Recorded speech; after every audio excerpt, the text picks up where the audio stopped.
Tamirhane kanalından herkese merhaba arkadaşlar. Bugünkü videomuzda Transporter T4'ün ön takımdan gelen sesini duyacağız. Evet arkadaşlar, mevcut sesi bulduk. Aks mili ve şu boşluğu sesi yapan da bu. Aynı şekilde öbür tarafa bakıyoruz. Herhangi bir boşluk yok.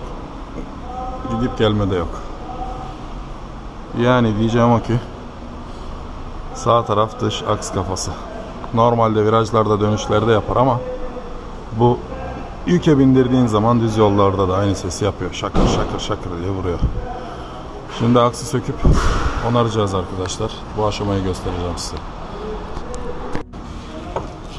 Aksı söküp çıkarabilmemiz için öncelikle torsiyonu boşaltıyoruz.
Buraya şu Ali abicim.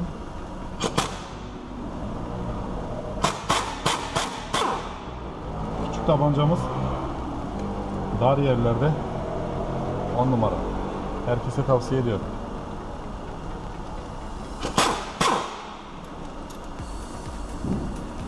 Ve çok güçlü bir tabanca. Küçük olduğuna bakmayın. Manning, no film. Isırık.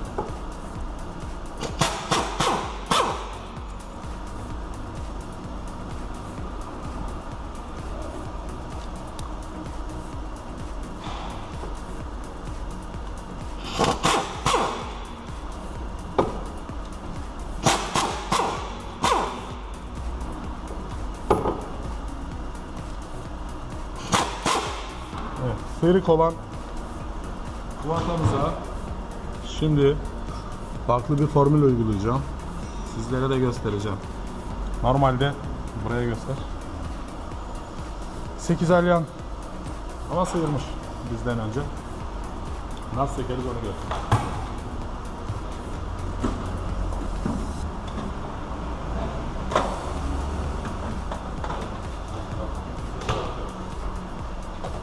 Buradan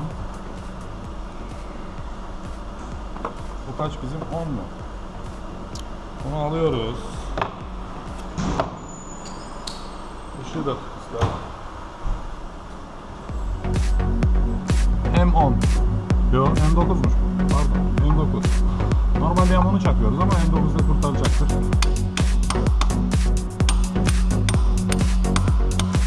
M9'da deneyeceğim aslında.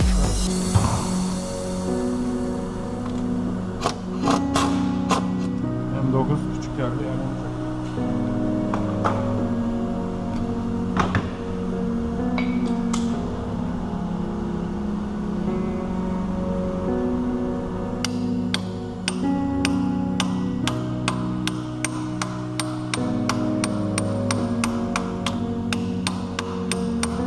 Arada elimize vurmayı da ihmal etmiyoruz.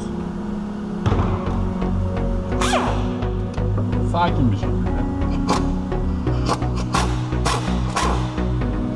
Bu kadar basit.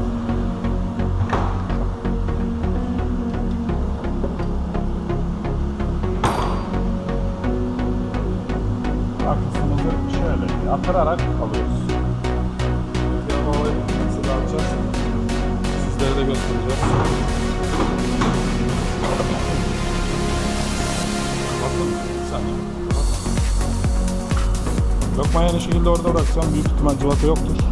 Sıktıktan sonra cıvatayı geri lokmayı oradan alacağım.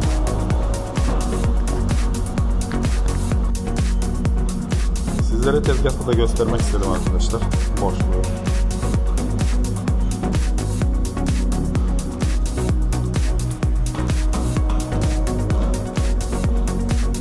Aks kafası körüğe teslim olmuş. Burada cıvatayı bulursam değiştireceğim. Burada da conta oluyor normalde. Contayı koymamışlar. Ve şu boşluk olmaması gerekiyor. Altının pulunu koymamışlar arkadaşlar. Düzgün bir şekilde toplamaya çalışacağım. Göstereceğim sizlere.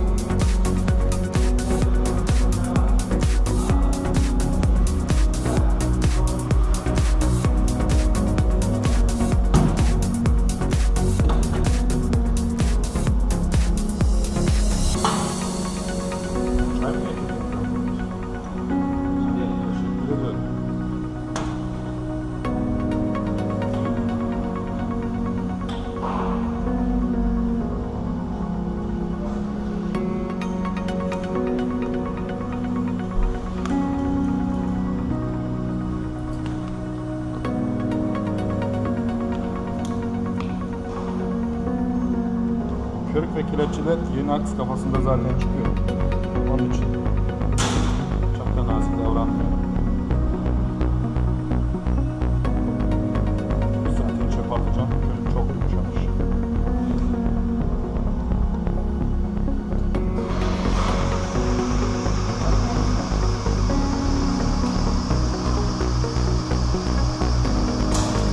Emektarları yapıyoruz artık Ali abi. Sağ ol, teşekkür ederiz. Oo, işler acısı. İnanmıyorum. Sizin de gördüğünüz üzere şimdi açtım. Şurada bir tane çelik pul ve çelik pulun önünde plastik besleme olması gerekiyor arkadaşlar. İkisi de olmadığı için aks geri gidip geliyor. Ki ondan da ziyade bu aks kafasına yağ koymamışlar arkadaşlar. Yağ basmamışlar içine. Kuru kuru takmışlar. Onun içinde bozulmuş.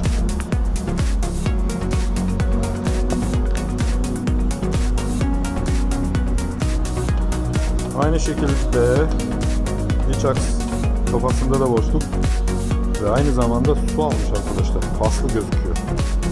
Bilyaları paslı. Sökeceğim, durumunu kontrol edeceğim. Gerekirse değiştireceğim. Arkadaşlar aynı şekilde iç aks kafasında da dış aks kafasında olduğu gibi 1 gram yağ koymamış ustalar. Ondan dolayı ikisi de bozulmuş. Yağsızlıktan bozulmuş. Ve şuralardaki pulları içte de dışta da koymamışlar. Maalesef. Şimdi yeni parça istedim. Parçamız geldiği zaman devam edeceğiz.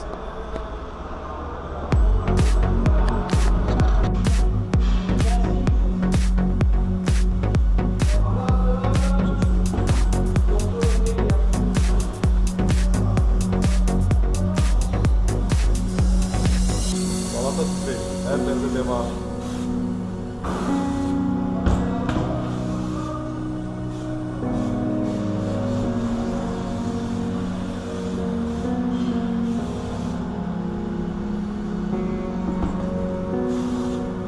Çamurdan, pisliklerden, yabancı maddelerden kurtuluyor.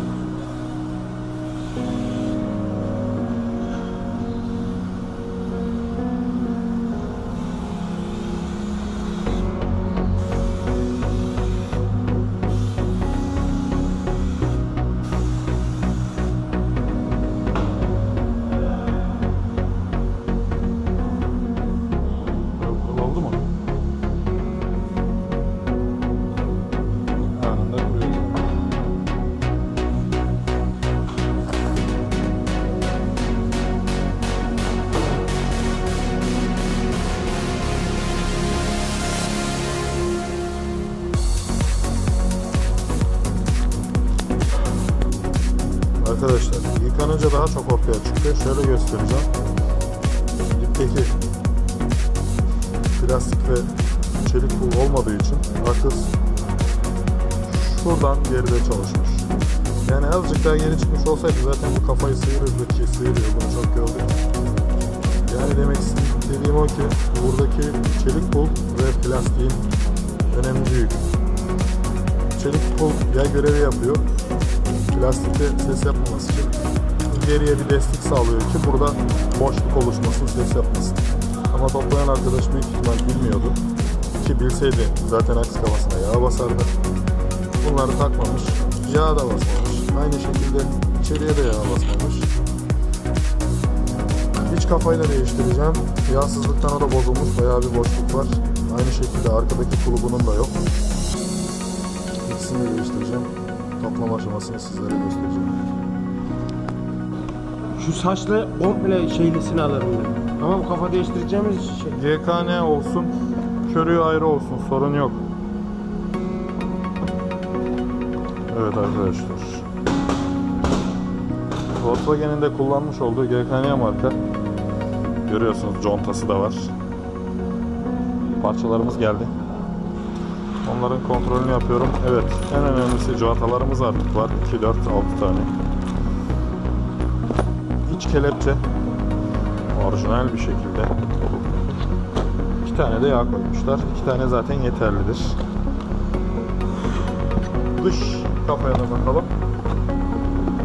Bunda neler varmış? İhtiyacımız olan her şey var mı yok mu bakıyoruz. Çünkü parçacılar bazen açıyorlar. İçinden sekmanını alıyorlar. Pulunu alıyorlar falan. Sonra yok usta bunda çıkmıyor diyorlar. Çıkıyorlar işin içinden. Gayet güzel. Plastik değil, plastik de değil. İkisinin arası bir malzeme. Ne olduğunu tam olarak ben bile bilmiyorum. Evet. Aks kafamız boş değil. Yani serbest bir şekilde dönmüyor. İşte bizim aksımızda çıkmayan 2 parça. Bunlar arkadaşlar. Bunlardan bahsetmiştim.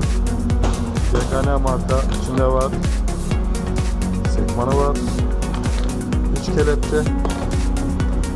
Dış kelepçe. 2 tane yağımız ve cıvatamız. Toplamaya başlıyoruz.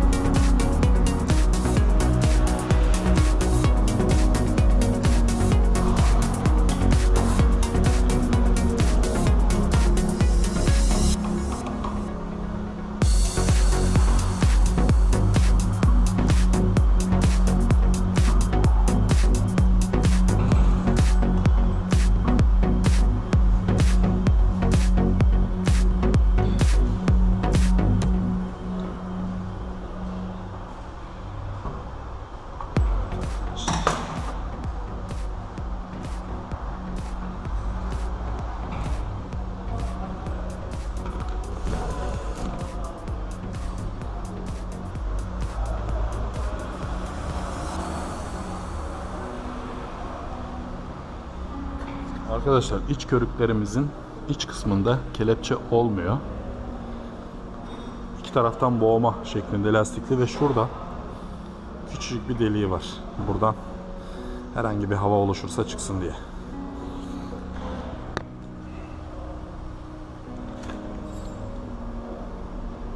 İç aks kafamız. Bunun içine yağ basacağım. Kelepçesini oturttuğumuzda.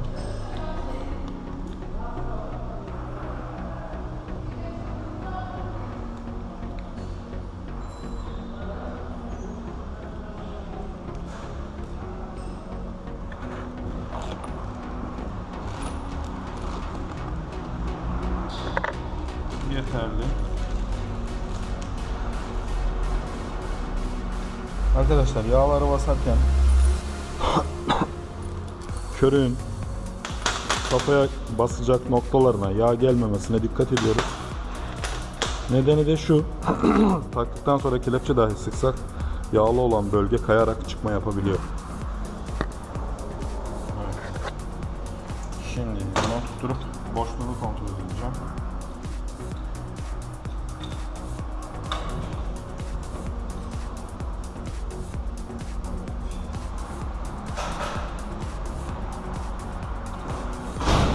tarafta.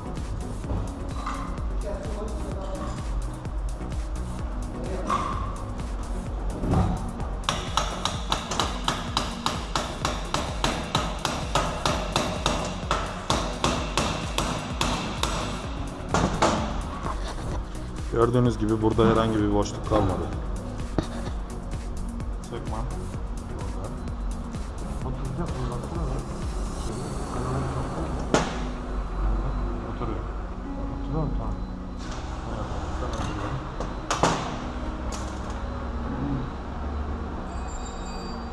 İçinin yanı zaten bastık. Kelepçeyi bir alsak. Sorun yok. Çok fazla gerdirmeden, formunu bozmadan.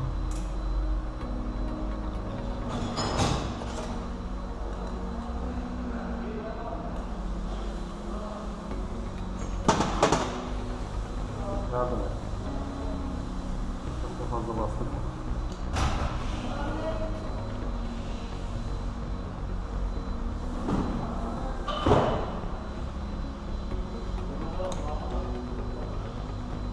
Bırakma.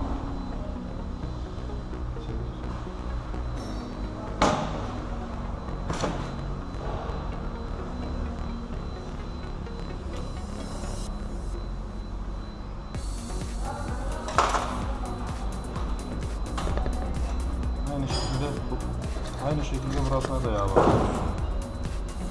Takarken.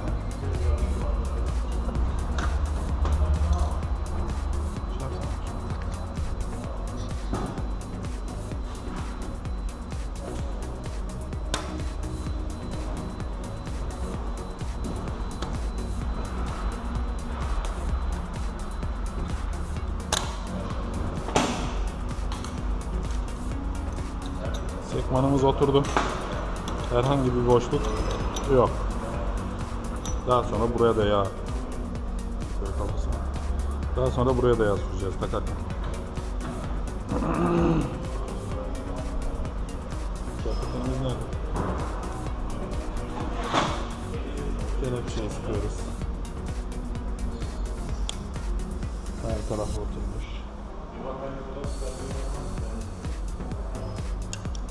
Çok fazla asılmamıza gerek yok. Sonuçta lastik. İçeriği topladık, cıvataları burada. Pulları neredeydi? Pullar var mıydı üstünde? Hayır. Pulsuzdu değil mi? Evet. Neyse cıvataları takarsak.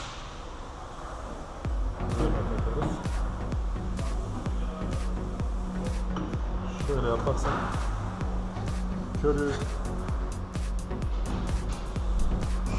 körüğü çünkü geçireceğiz, aşağıda kalacak. Sadece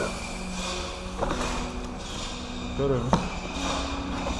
Öncelikle geçirmemiz gereken parça kelepçe. İkinci parçamız körük. Körüğü ben aşağı geçiriyorum iyice. Rahat olsun diye. Ondan sonraki parçalarımız arkadaşlar 1, 2, 3. Şu pulu ters takmamaya dikkat ediyoruz. Bakın bu şekilde takacağız. Bu şekilde takarsak olmaz. Yani yay görevi yapması gerekiyor. Taktık. Bu plastik desteğimizi de bu şekilde takıyoruz. Kesinlikle bu şekilde değil. Şekil bu. Bunu da şöyle bastırdık mı geliyor. Bu kadar basit. Evet, devamındaki aşamamız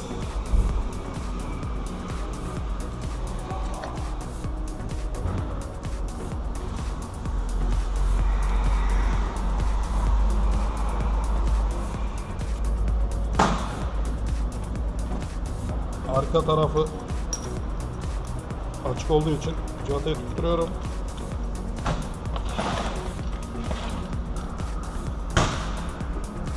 Ağzını açtığım gres yağının ucunu buraya sokarak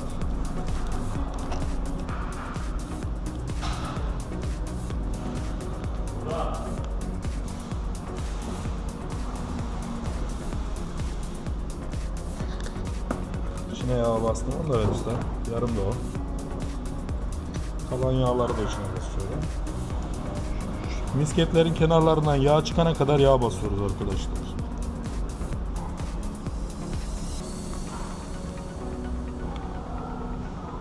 Evet. Misketlerimizin kenarlarından yağlar çıktı. Bu da demek oluyor ki yeterince yağ bastık. Normalde ben bu şekilde yağlayıp bırakıyorum. Ama bu aracımızda aks körüğü çok büyük olduğu için bir tanesini de körüğün içine dolduracağım. Körüğü yukarı önce yerine çekiyorum. Artı şu körük kanallarını da gösterelim. Şu görmüş olduğunuz körük kanalları. Aynı şekilde körüğün içinde de bakın buraya. Şurada da var. Şu kanallar tam oraya, mildeki kanallara denk gelmesi gerekiyor. Ben içeriden bakıyorum.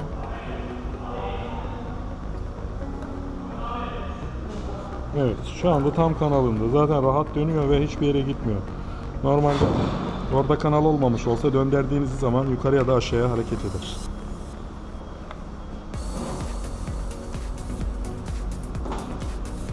Bu yağımızı da açalım. Dediğim gibi körüğün kafaya basacak noktalarına yağ sürmüyoruz. Ersoy gel sen de öğren.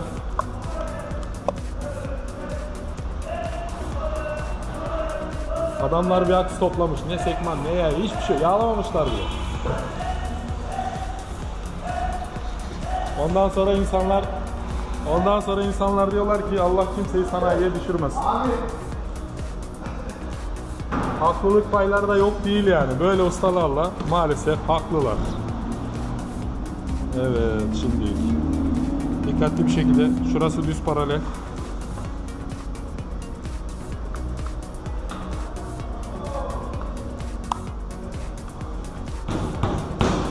Ufak darbelerle. Evet arkadaşlar, aksımız oturdu. Yerine geçti. Civatayı söküyorum. Tekrar tıklayacağım.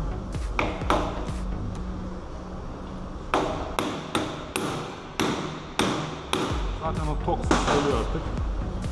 Tamam. Körüğümüz de zaten otomatikman yerine oturdu ve körüğümüzün altında gresya kalmadı. Aynı şekilde kanallarında komple her tarafı paralel bir şekilde. Şimdi kelepçelerini sıkacağız ve işimiz tamam. 2 tane boru kullanıyorum ve kelpeten kullanıyorum. Özel aletim yok.